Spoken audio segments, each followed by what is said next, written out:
Eis το όνομα του Πατρός, καί του Υιού, καί του Αγίου Πνεύματος. Αμήν.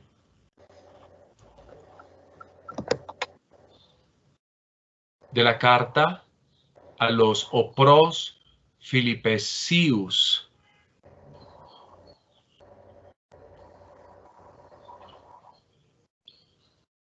Εχάρεν de en Kyrio megalos hotiede ποτέ ανεθάλετε το hyperemu πронέιν ευχό καί επρονέιτε εκαϊρέιστε δε.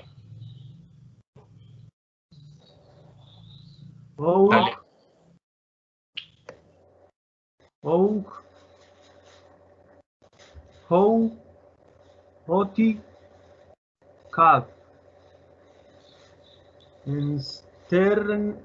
sternesin lego ego gar emathon en ois eimi autarkes einai.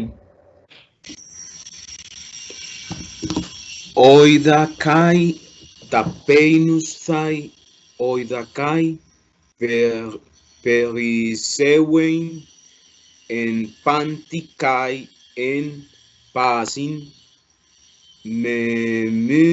memuemai kai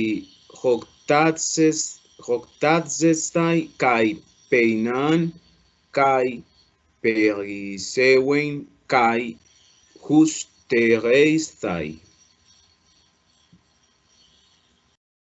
Pantan isiuo ento ediunamunti me. Plen. Dale, Santiago. Plen kalos epoiesates siun koinonemsates mu te thlitsei. Oidate decais iumeis Φιλιππέσιοι, ότι εν αρχέ του Ευαγγελίου, ότι εξέλθον από Μακεδονίας, ουδεμία μόη, εκκλησία εικονώνεσεν εις λόγον δόσεως, καί λέμψεως, ειμέχουμεis μόνοι. Ότι καί en Thessalonike kai apas kai diseis ten creian moi epemsate. Hoti epitzeto to doma. Αλεπίτzetο των καρπών των πλεονάτσοντα εις λόγων χυμών.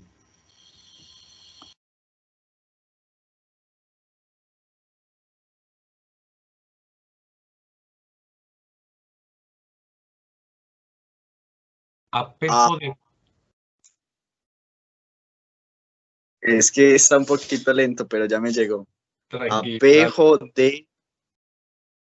Apejo de Pantacai, Periseuo, Pempleromai, de exámenos para Epafroditu, Tapar, Humón, Omen, Eudías, Thusian, Decten, Euareston το Θεό. Χωδε Θεός μου πληρώσαι πάσαν χρέιεν χυμών, κατά το πλούτος αουτού, εντόξε εν Χριστώ Ιησού.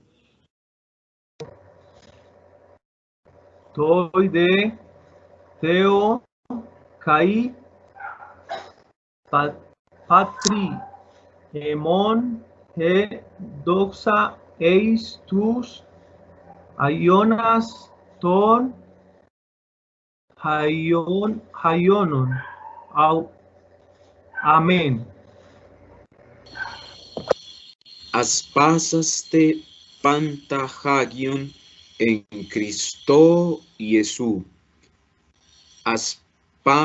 Aspadsontai humas hoisun emoi adelfoi. Santi, dale a la siguiente oración. Santiago Willis. Listo. Doxa to patri, kai to huyo, kai to hagio pneumati, hos en arge, kai nun, kai aei, kai eis tus aionas ton aionon. Amén. Esto onomatu patros, kai tu huiu, kai tu hagiu pneumatos. Amén. Bueno, van viendo ustedes que las lecturas, incluso de las cartas, son un poco más elaboradas y más complejas que las de los mismos evangelios que hemos leído en algunos otros momentos, como que el vocabulario de los evangelios tiende a ser como un poquito más fácil. Hemos leído un pedacito de la carta a los Filipenses, una carta bien especial dentro del mundo griego. Yo quería traer hoy un texto de las fábulas que llaman de Esopo, pero a propósito de estos tiempos navideños y de Adviento, entonces he querido traer este pedacito de texto, y porque trae un juego con infinitivos, que es lo último que nosotros vimos. Hemos visto los infinitivos tanto activos como medios o pasivos. Entonces vamos a hacer un ejercicio con un pedacito nada más. Podríamos hacer varios versículos, pero voy a coger nada más que una frase, simple como ella es, pero un poquito compleja a la hora de traducir. Van a ver que son pocas palabras, pero que la interpretación puede ser variada. El ejercicio lo vamos a hacer en conjunto, de manera que ustedes puedan ver las diferentes posibilidades del infinitivo. Vamos a tener una frase que trae los dos infinitivos, el activo y el medio pasivo, y tendremos que decidir qué será lo mejor. Antes de que sigamos y hagamos este ejercicio, yo quiero recordarles que el infinitivo tiene unas funciones concretas dentro de la lengua griega, y que a veces el infinitivo puede utilizarse como si fuera una especie de sustantivo. Obviamente, en algunos casos puede ser sujeto, si hablamos de la sintaxis, o puede ser un complemento si hablamos del predicado en adelante. También puede ser un complemento de verbo, es decir, un verbo como por ejemplo el verbo poder, yo puedo, se acompaña de un verbo en infinitivo, yo puedo cantar. Entonces, teniendo esas posibilidades que estoy sintetizando mucho, y yo les invito, para quienes no se acuerden, hay uno de los videos de este canal que trabaja el infinitivo. Yo iré escribiendo, tratando de escribir los índices en cada video, como para que ustedes también se puedan ubicar en el caso de que quieran ver algo que se les ha olvidado y lo quieran repasar. Entonces trataré de hacer un poquito de esos índices. Vámonos entonces inmediatamente a la frase hebrea que vamos a trabajar en el día, a la frase griega que vamos a trabajar en el día de hoy.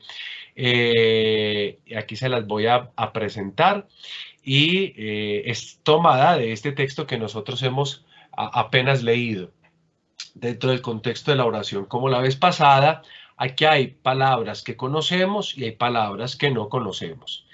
Vean ustedes, por favor, la frase que tienen al frente nada más contiene 6 palabras. El título de la carta, como ustedes lo pueden ver en pantalla, es Pros Filipesius, a los filipenses. Es bueno que se acostumbren a ese tipo de lectura.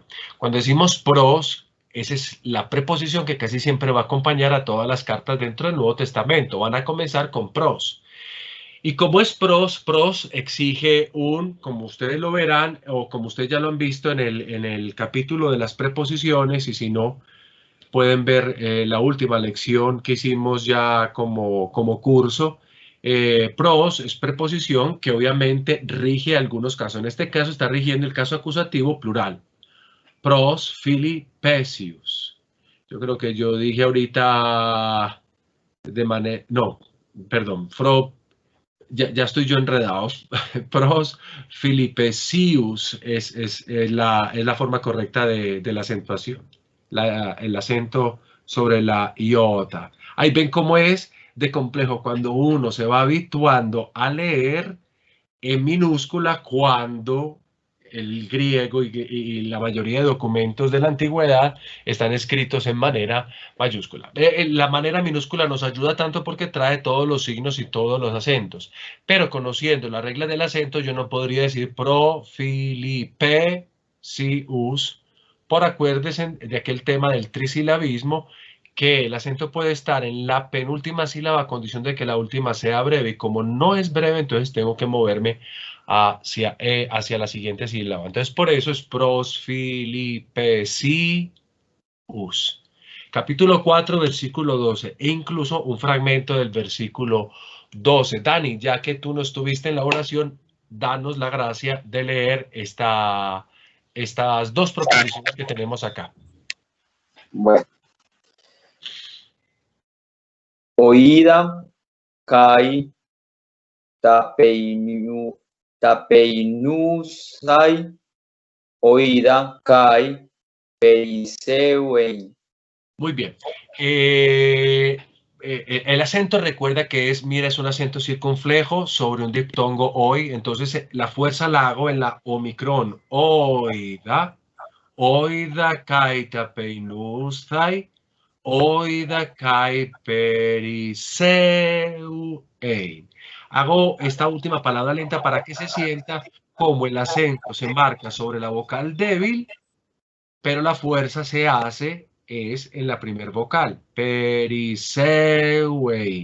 Oiga. Y así. Y lo mismo cae. No digo caí, sino que digo cae. Bien, tenemos 6 palabras. La primera palabra que nosotros tenemos, oida, es el verbo que a nosotros nos interesa dentro de este ejercicio. ¿Por qué este verbo nos interesa? Y yo pediría que ustedes lo escribieran o que lo tuvieran muy presente, porque oida es un verbo muy particular dentro de nuestros ejercicios. Perdón que se me fue acá exacto. Oida es un verbo muy particular. ¿Por qué es un verbo particular? Porque este verbo tiene una forma, es decir, una apariencia, pero al mismo tiempo tiene un significado. Y me explico.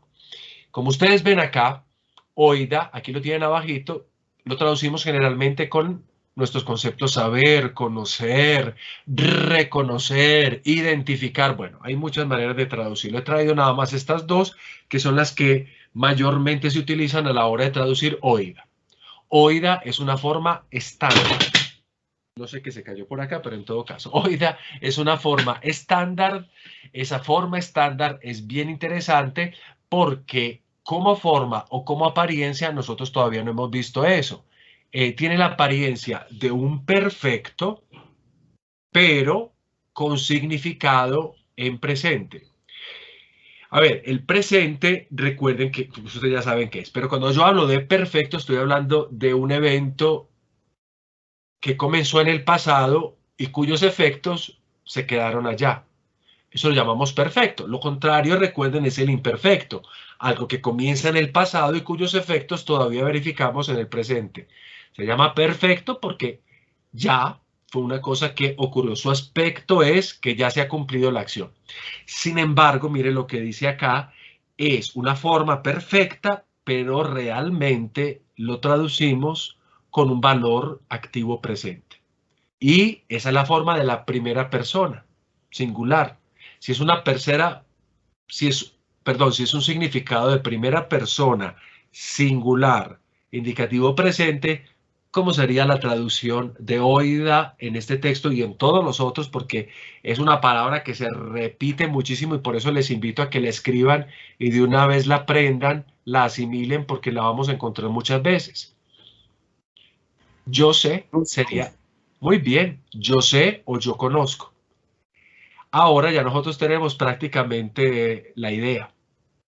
Quisiera preguntarles a ustedes, porque ustedes y yo ya vimos los diversos significados de kai. Pero antes de que lleguemos a definir ese kai, ¿qué es ahí? Vamos a definir lo otro. Quiero que observen los dos verbos que hay ahí.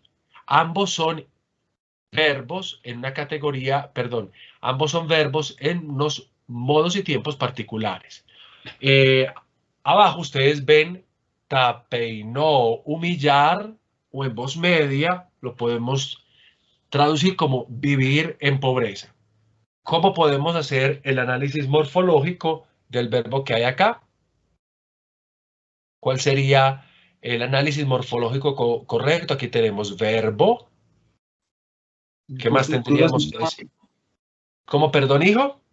Está en futuro sigmático.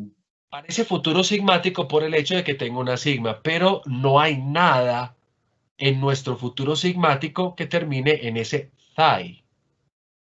Entonces, si no hay nada que termine ahí, entonces tenemos que eliminar la opción del futuro sigmático. ¿Qué otra cosa podría ser este verbo? ¿En qué otro modo podría estar?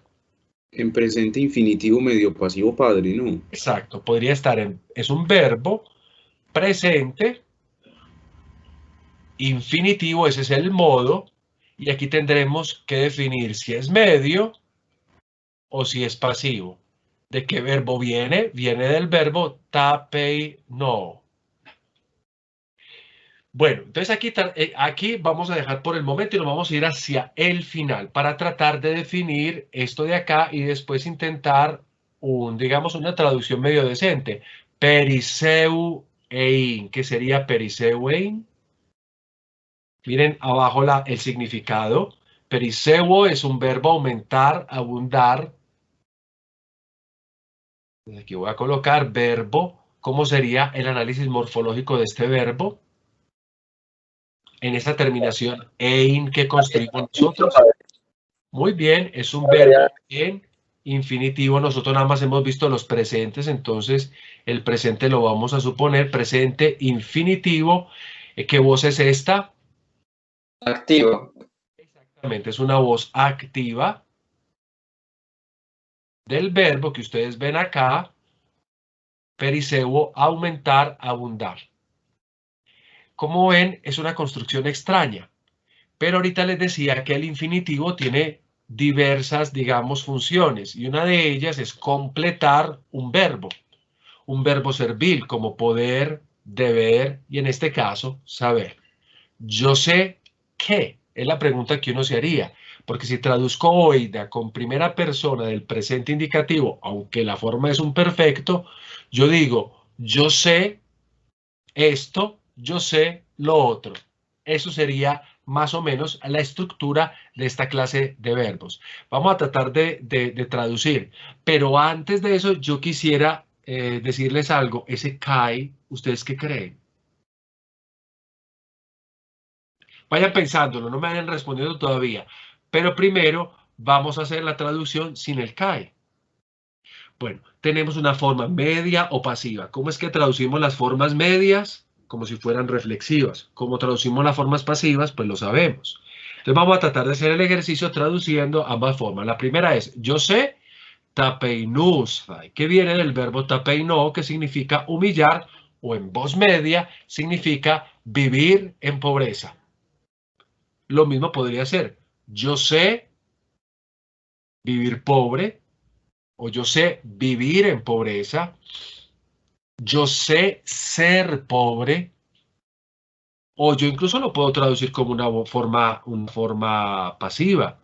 Yo sé ser empobrecido, porque no necesariamente soy yo el que me empobrezco, sino otros los que me empobrecen, o las situaciones, o las circunstancias, lo que sea. Generalmente esta primera parte ha sido traducida con una voz media. Algunos objetan y dicen, no, es una voz pasiva. Recordamos que el valor de la voz media es cuando sirve para beneficio o para desventaja. Ya cada exégeta tendrá que definir cuál es la ventaja o la desventaja de este asunto. Pero miren lo que está diciendo, esto lo dice Pablo, yo sé vivir pobre, o yo sé vivir en pobreza, o yo sé vivir empobrecido, o yo sé ser pobre, teniendo todas estas digamos, gamas de significados, de contexto. Bueno, ya cada uno tendrá que definir. Y miren, por eso es que se hace muy difícil una traducción y ustedes en una Biblia, en diferentes Biblias, perdón, encuentran diferentes formas de traducir. Vamos a traducir por el momento con la voz media que está ahí abajo. Yo sé vivir en pobreza.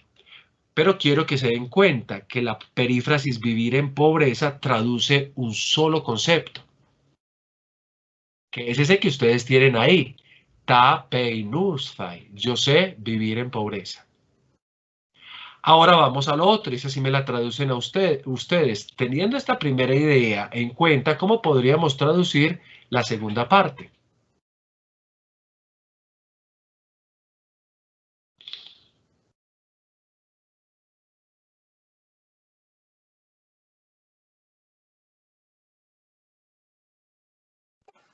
¿Qué creen ustedes? ¿Cómo podríamos traducir? De pronto,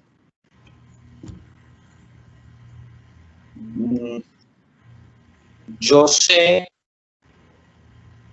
aumentar, no. Queda como raro, ¿no? Padre, no se puede como sustantivar y decir en abundancia.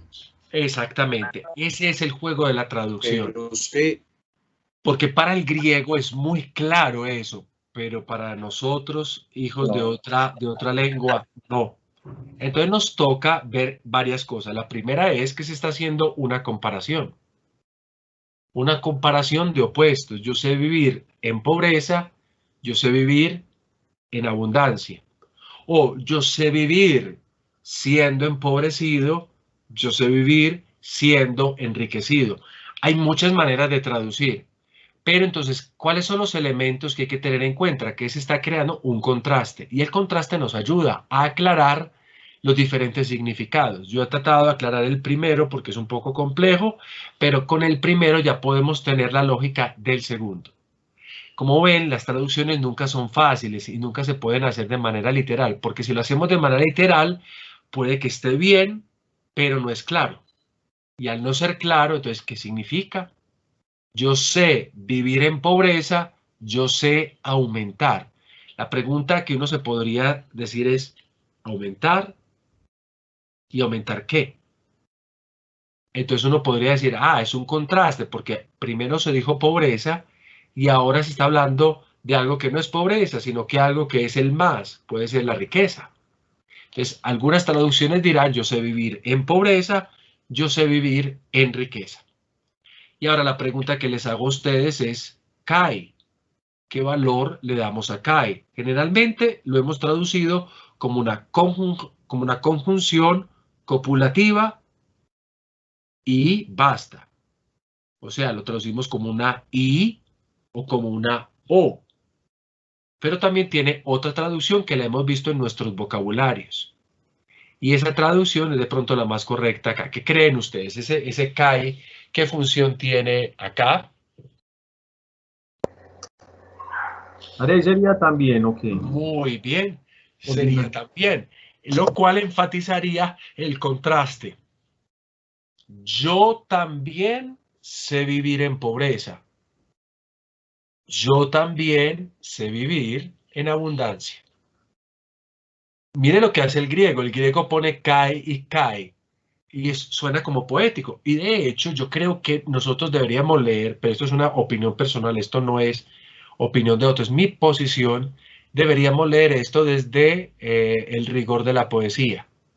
Se está creando un paralelo incluso que llamamos nosotros sintáctico, los mismos elementos, verbo, esta partícula kai y después el verbo que completa el significado del saber. Obviamente, en la segunda línea cambia el significado de ese último verbo, pero eso no es lo importante, porque lo que se está creando es un contraste que puede ser antonímico, pobreza, riqueza, o puede ser simplemente, como he dicho, un contraste sintáctico, es decir, tenemos verbo, cae, y el otro verbo en infinitivo, no importa si el uno es pasivo o el otro es activo. Y esto es bastante interesante, porque uno puede ir a consultar los significados de ambos verbos. Generalmente uno no busca empobrecerse, uno es empobrecido. Aquí tenemos el verbo también en una voz posiblemente pasiva, o para quien le gusta la voz media, pues voz media, y tenemos el otro en caso en voz activa, claro, porque es que no, a uno no lo enriquece, uno se enriquece buscando los medios. En todo caso, aquí tenemos una muy bonita frase de lo que significa la vida de San Pablo, que en cualquier circunstancia, porque esto es lo que quiere decir, él sabe vivir, teniendo o no teniendo. O sea, lo importante no es eso. Y obviamente lo que se viene antes y después, ojalá puedan leer el texto, se van a dar cuenta del valor de esta frase. Bueno, yo he querido traer este ejemplo, no es el ejemplo más fácil de todos, pero lo he querido traer, ¿por qué? Para que ustedes vean cómo el infinitivo viene utilizado dentro de un contexto. No es la última vez, más adelante veremos otros momentos con infinitivos y ahí tendremos que hacer análisis. A lo que quiero llegar yo es que no se pueden acostumbrar o habituar a creer que como es en español, es en griego. En griego hay que empezar un poquito a caminar y a veces a traer la traducción hacia nuestra lengua, lo que significa a veces que tengamos que traicionar en poco o en mucho lo que está escrito ahí con tal de que el concepto quede bien dibujado en la traducción. Bueno, no sé si esto es claro o esto está complejo. Vaya una pregunta. Dime. ¿Cómo llaman ese tipo de verbos que no creo que, no sé si usted lo dijo, cómo llaman ese tipo de verbos como oida, que usted dijo que era en perfecto, pero tenía significado en presente? Bueno, este es un caso particular. Este es un caso particular. Vamos a continuación a ver una serie de verbos que lo llamamos los verbos deponentes, pero a oida no se le puede aplicar el término deponencia. Voy a explicar eso enseguidita. Oida es un verbo particular y existen otros verbos así particulares que iremos viendo y que yo se los voy a mencionar así porque son muy usuales. Tienen una forma, pero su significado no responde o no corresponde a esa forma. Vamos a iniciar con una de esas tipologías de verbos, que lo llamaremos los verbos deponentes, como a continuación les presento yo. Epsilon prima, los verbos deponentes, y voy a intentar definir en poco, en mucho, lo que significan los verbos deponentes. Miren, a lo largo de los vocabularios que hemos estudiado en nuestro curso, hemos encontrado una serie de verbos bien interesantes, pero un poquito extraños. Nosotros estamos acostumbrados a verbos como luo, que terminan en omega, pero encontrábamos unos verbos que no terminaban en omega, sino que terminaban en omai. Se los presento a continuación. Teníamos, por ejemplo, mimneskomai, que significa yo recuerdo. Mimneskomai, no sé si se acuerdan, está dentro de los vocabularios y si no, pues ya aquí mimneskomai sirve para recordar, yo recuerdo. No tiene una omega, aunque en el vocabulario yo puse las dos formas, porque existe la forma mimnesco o mimneskomai. Pero también tenemos otra forma todavía más interesante, prosergomai, que significa vengo, voy hacia. Esos verbos que tienen ahí son verbos muy usuales y es bueno que los vayan asimilando. Prosergomai, voy hacia. Tenemos otra forma que es poreuomai, muy usual este verbo. Y es bueno que este verbo sí que se lo aprendan porque lo vamos a encontrar en todas partes. Poreuomai es el verbo por ir. Yo voy hacia también. Me marcho. Otro verbo que sí que van a ver ustedes es ginomai. Yo no he traído cualquier verbo porque estos verbos son muy usuales. Ginomai significa llegar a ser. O bueno, en este caso, como es primera persona, llego a ser, soy, estoy, sucedo. Generalmente se va a encontrar mucho la tercera persona singular. Y finalmente tenemos un verbo ya no tan usual como los otros, pero interesante, kolaomai, me uno, me junto. Mire que ninguno de esos verbos terminó en omega, como luo, como fileuo, como anagignosco, no, estos terminaron en omai. Ese tipo de verbos así constituidos que, mire, tienen una forma que termina, recuerden que omai es terminación media o pasiva, pero miren que el significado no es ni medio ni pasivo, sino que es activo, es lo que nosotros llamamos verbos deponentes. Verbos con una apariencia pasiva, pero cuyo significado es activo. Eso lo llamamos verbos deponentes. Y voy aclarando un poquito más de pronto con las imágenes que presento acá a continuación en la presentación. ¿Qué hacen los verbos deponentes? Ellos deponen las formas activas, entonces no tengo sus formas activas ni o, ni ei, sei, o, menete, usin, toneto, no tengo esas formas activas, las deponen, asumiendo formas que pueden ser medias o pasivas, pero lo interesante es que son simplemente apariencias, porque mantienen los significados activos. Y eso como lo sabemos nosotros, los diccionarios nos ayudan. En un diccionario tú vas a encontrar los verbos, recuerden que en los diccionarios se cita el verbo con la primera persona del presente indicativo activo, generalmente terminado en o. Pero si ustedes encuentran el verbo terminado en omai, significa que en esa literatura a la que se refiere el diccionario, y explico por qué digo eso, recuerden que los diccionarios son o de griego clásico o de griego koiné. En esa literatura, la que representa el diccionario, pues el verbo será o activo o deponente. Deponente, recuerden, una apariencia asumida, deponen el significado pasivo, aunque tienen apariencia pasiva o media, pero su significado es activo. Hay verbos, atención, que son activos en el griego clásico, pero que cuando llegaron al griego koiné se volvieron deponentes, y viceversa. Por eso es necesario los diccionarios, porque nos ayudan a conocer una u otra cosa. Yo debo de subirles un diccionario, a ustedes me falta en esta aplicación del vocabulario, pero que pertenece al griego koiné. Por el momento tenemos el griego clásico. Entonces, algunos verbos que yo he puesto en el vocabulario, por ejemplo, mimnesco, es en alguna literatura activo, y es mimnesco mai en otra literatura. O sea, en otra literatura siempre fue deponente. A veces hay coincidencias, tanto en una literatura como en la otra, son siempre deponentes. Por mai, que ustedes ven ahorita, el verbo por ir, en alguna literatura es por evo y en alguna otra literatura es por mai, o sea, deponente. Erjomai, yo nunca lo he encontrado, sino solamente deponente, tanto en griego clásico como en griego koiné. Bueno, no sé si tengan dudas al respecto de eso. Si tienen dudas las pueden preguntar tranquilamente. Yo continúo con los conceptos. Entonces miren, como dice acá, son verbos que se escriben con las terminaciones medias o pasivas, pero nosotros tendremos que traducirlas siempre con significados activos. Y la consecuencia de esto es que estas formas verbales no tengan significados medios,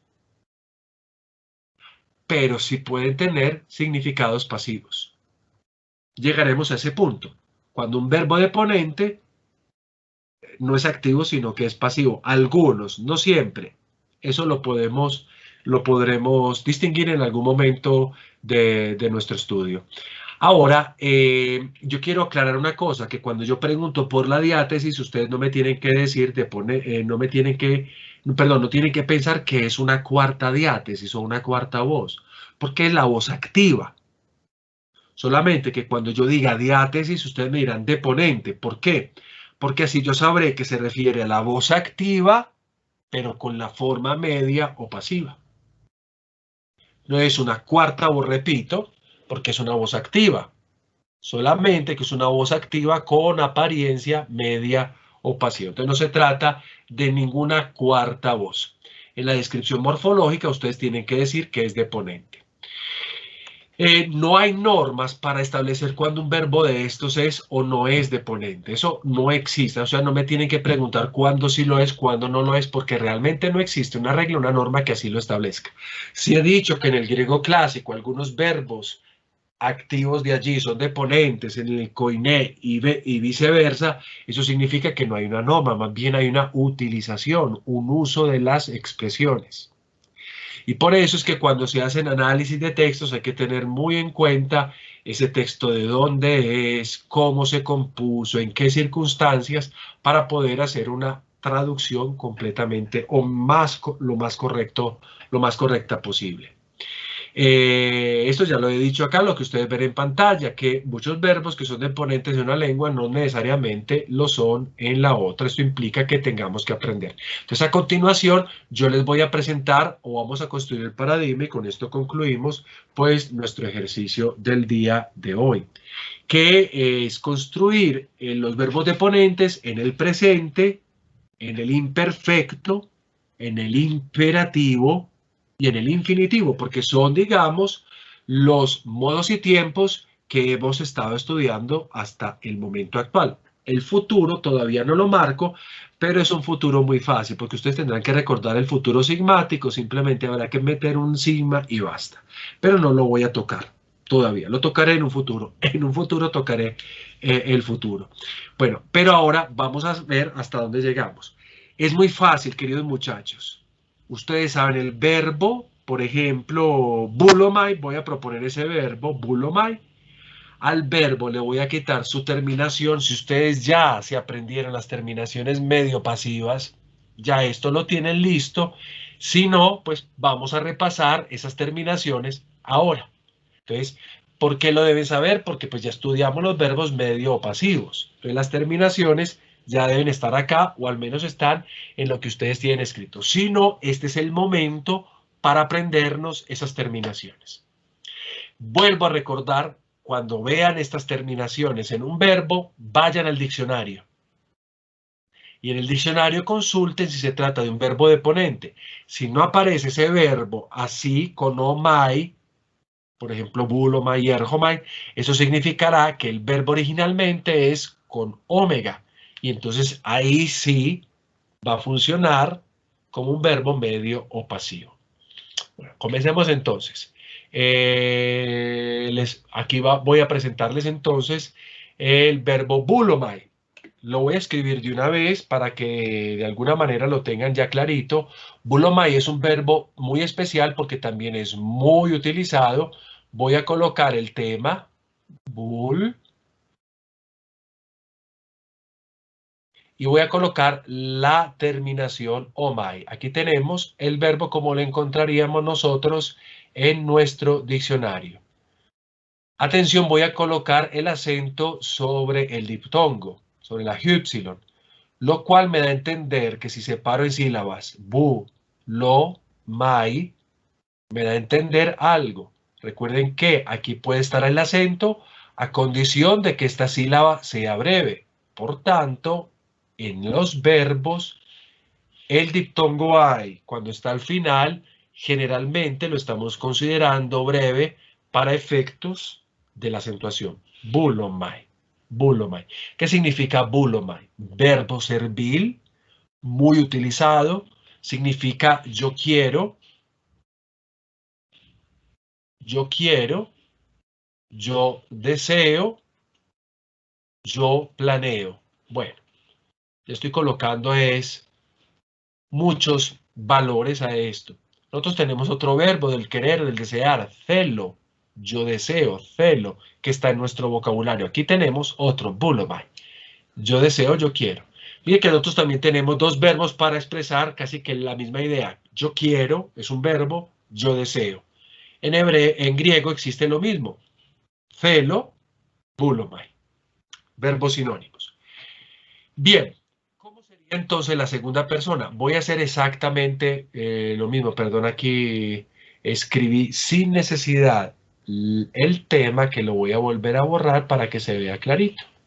Exacto. Ahora sí se ve más clarito. De ahora en adelante, entonces les muestro la segunda persona. La segunda persona, yo tengo dos posibilidades. Porque, a ver, explico bien esto de la segunda persona porque algunos podrán sentir dificultades. Recuerden que cuando veíamos la voz medio pasiva decíamos que la terminación original es la que voy a escribir a continuación, es esta. Esai. Me quedó faltando la iota que no me quiere escribir. Ahora sí me quiere escribir. ¿Qué pasa con esto? El sigma intervocálico con el paso del tiempo cayó, se perdió, por la razón que sea. Y con el paso del tiempo entonces se juntaron dos vocales que son del tipo fuerte. Según las normas de la contracción, épsilon y alfa, vence la primera y agrego la iota. O también vence la primera alargándose y entonces la iota la suscribo. Esas son las dos posibles terminaciones de este verbo. Entonces, realmente el verbo, y lo voy a escribir ya como debería ser, puede ser o bulei, como aparece ahí abajito en pantalla, lo voy a escribir acá para que se entienda mejor, bulei, o puede ser la otra, en su forma larga con la iota suscrita, bulei, o voy a escribirlo abajo para no escribirlo completamente, o así. Cualquiera de las dos formas son formas atestiguadas en los diferentes manuscritos o textos bíblicos o incluso Koiné que nosotros encontramos. O bulei, una forma breve, o bulei, una forma alargada. ¿Y eso qué significará? Eso significa tú quieres, tú deseas, etcétera, etcétera. O mai, esai, que se ha vuelto ei o ei, y ya nos viene la otra, tai, la tercera persona, mai, sai, tai, o mai, esai, y ahora agrego la terminación tai, y aquí tengo yo la tercera persona, buletai, que significa él o ella quiere o desea. Bulomai, bulei o bulei, buletai. Realmente miren que estoy cambiando, es casi lo mismo, pero cambiando una consonante. Bulomai con mem para la primera persona, para la segunda persona bulesai, pero obviamente está la contracción que se vuelve bulei o bulei. Y buletai con tau, lo cual significa que tenemos que aprender a jugar con ese tipo de cosas. Ojalá intenten repetir oh my, ei, etai, porque eso va quedando como sonido. La música es muy fácil de aprender, porque como la escuchamos tantas veces se nos va quedando. Y como la cantamos, pues obviamente es parte de nosotros. Entonces, oh my, esai, pero que se vuelve ei o ei, y etai, oh my, esai, etai. Bien, ¿cómo sería la terminación si esto ya se queda comprendido de la primera persona del plural en voz media pasiva? ¿Cuál es la terminación?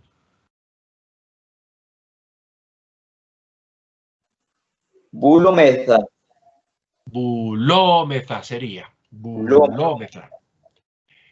Aquí copio, muy bien. Y tengo que colocar el acento acá. Recuerden que esta alfa de esta terminación se considera un alfa breve para efectos de las terminaciones. Bulómeza.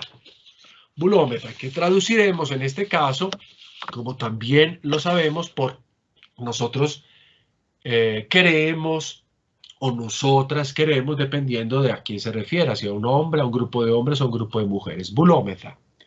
¿Cómo sería entonces la segunda persona del plural?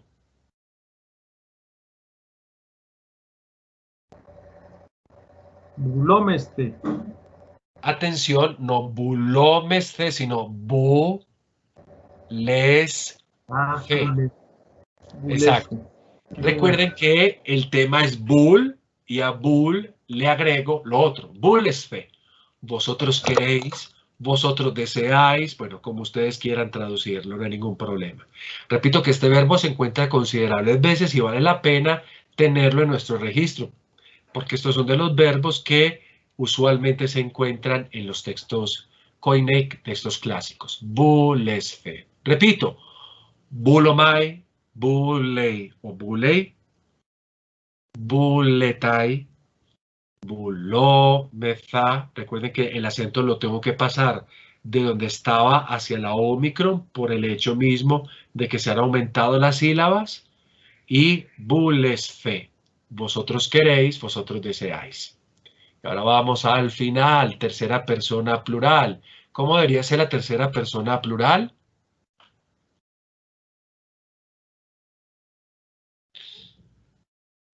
Bulontai. Bulontai, porque recuerda que hemos dicho que hay, se considera breve a propósito del acento. Bulontai. Es decir, ellos quieren, ellos desean. Miren, realmente no hay cosas muy complejas. ¿Cómo se construyen los verbos deponentes? Tema, malas terminaciones medio pasivas. Esa es la construcción. Yo les sugiero que ustedes, por ejemplo, tengan como una especie de fichita o de cuadrito para que sepan cómo se construye cada forma verbal. Si recuerdan cómo se construye el presente, tema, terminación. Cómo se construye el imperfecto activo, aumento, tema, terminación. Y así sucesivamente, porque eso ayuda un poquito a estructurar la cabeza. Y si uno tiene esa fichita, cuando uno está apenas estudiando y tiene que traducir textos, uno puede utilizar esa fichita para calcar las formas, es decir, para ver las formas en esa fichita. Y ayuda mucho, hasta que uno ya se le familiarizan todas esas formas y uno ya no necesita ni ficha ni nada. Bien, vamos entonces a la voz, a las personas duales. Segunda persona dual, ¿cómo sería?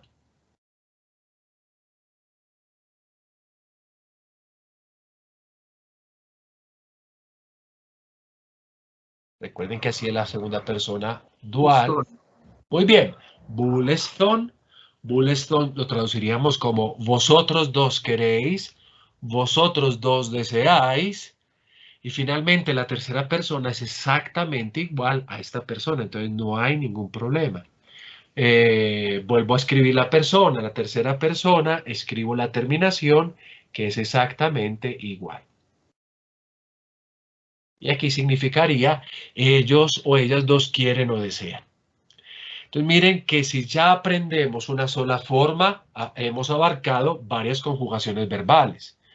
Las medias, las pasivas y en este caso las deponentes. O mai, esai que se vuelve ei o ei. Etai, omeza, esfe, ontai, eston, es. Aquí ya tenemos todo el paradigma que se los voy a presentar a ustedes acá. Observen que ahí tenemos todas las formas que hemos acabado de estudiar.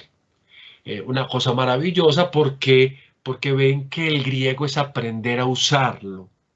Porque las formas se van volviendo muy repetitivas.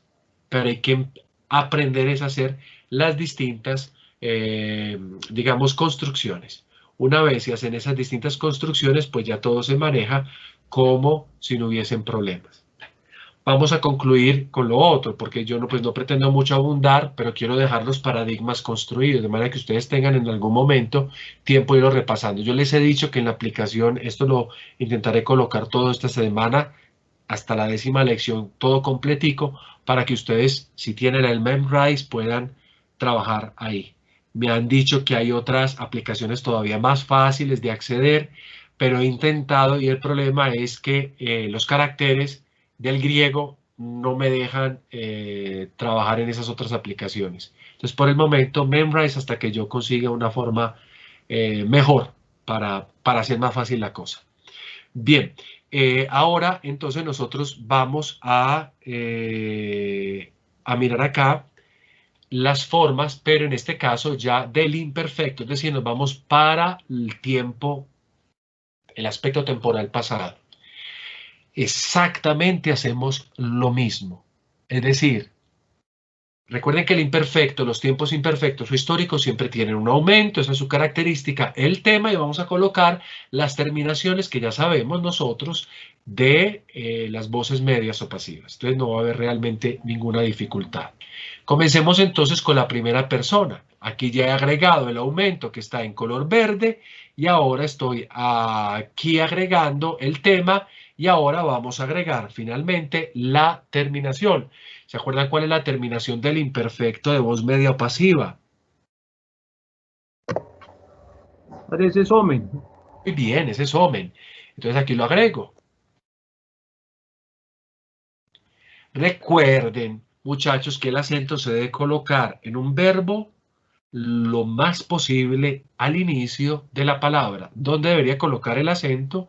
En este verbo, según ustedes, lo más posible de acuerdo a las reglas estudiadas. En la Omicron. Bien, en la Omicron.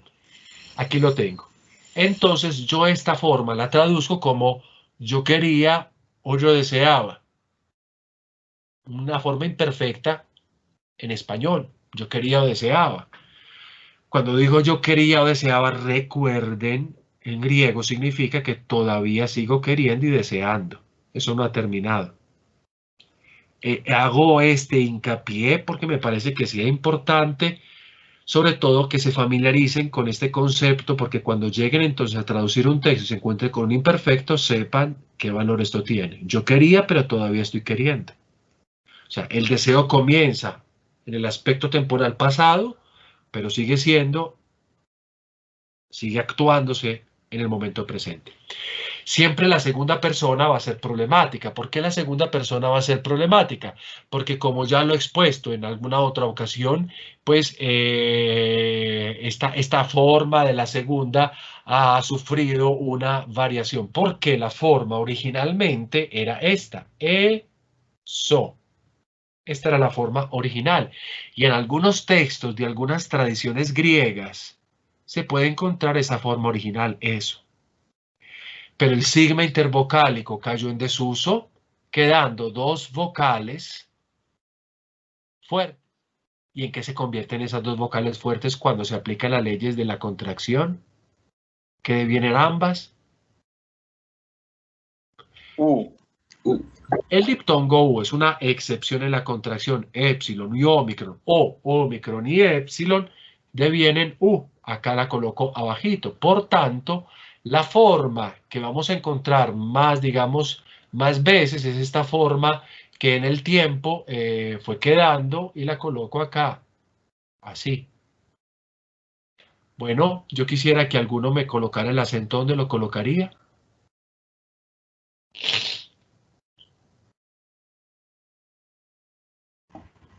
Padre, podría ser circunflejo sobre la epsilon de la segunda sílaba.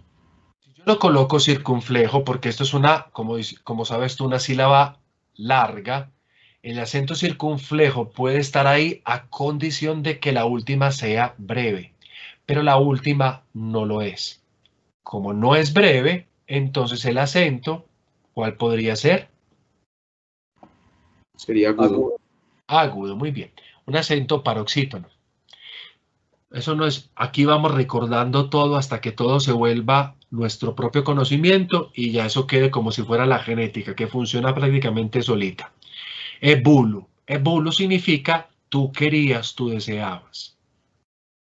La cuestión a veces es un poquito compleja en cuanto que puede confundirnos, pero esta es la forma. Atención, vamos a la tercera persona que es bull, pero ¿cómo sería la terminación de la tercera persona singular?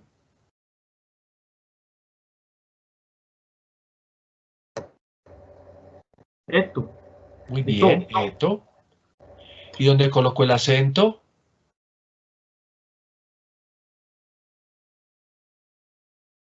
Siempre lo más posible al inicio del verbo. ¿Dónde lo colocarían ustedes? En el diptongo. En el diptongo, bulleto. Aquí tienen ustedes él o ella deseaba o él o ella quería. Buleto. Ya tenemos bulomen, bulu, buleto.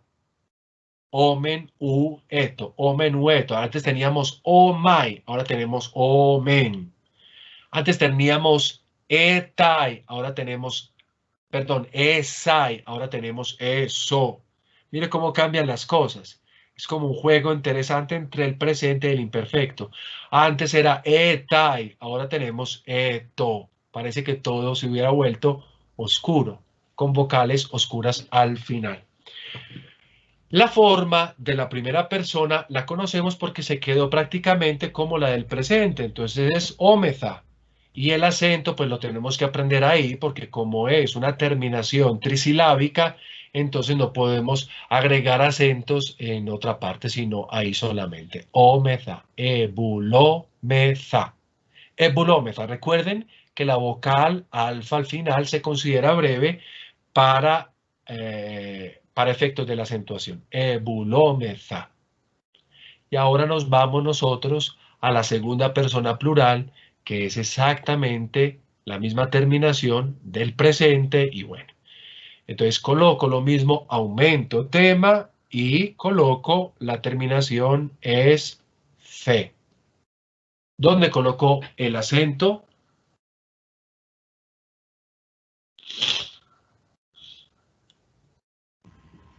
La Y. La Y en el diptongo bules C para traducir vosotros o vosotras, queríais o deseabais. Bulesfe, ebulesfe, ebulomen, ebulu, ebuleto, ebulómeza, ebulesfe. Y vamos a la tercera persona del plural, que también es fácil. Aumento tema, y mientras en el presente teníamos ontai, que es lo que tendremos acá en la tercera persona plural. Tendremos on. ¿Cómo tenemos, perdón? No escuché. Ómeza. No, No. Es tercera persona, te estás devolviendo en el pasado. Es onto. En vez de ontai tendremos onto, con el acento en el diptongo. Ebulonto, ebulonto, que significará ellos o ellas querían. Ellos o ellas querían. Yo aquí, ustedes no se dan cuenta, pero aquí estoy manejando muchas cosas. Estoy manejando una tabla para poder escribir. Entonces tengo que mirar abajo, tengo que mirar el teclado, tengo que mirar la pantalla. Esto es de verdad que es estresante hacer este ejercicio de escritura. Pero bueno, digo esto es por si me ven mirando para todos lados, es porque estoy intentando lograr todo y no tengo la cabeza de ustedes más. Bueno, algunos de ustedes no son tan jóvenes como otros, pero las cabezas más jóvenes de este grupo. Entonces, bulonto, que significa ellos querían o deseaban. Y ahora vamos a las personas duales con las cuales concluimos el paradigma. Coloco aumento tema y ¿cuál sería la terminación para la segunda persona dual?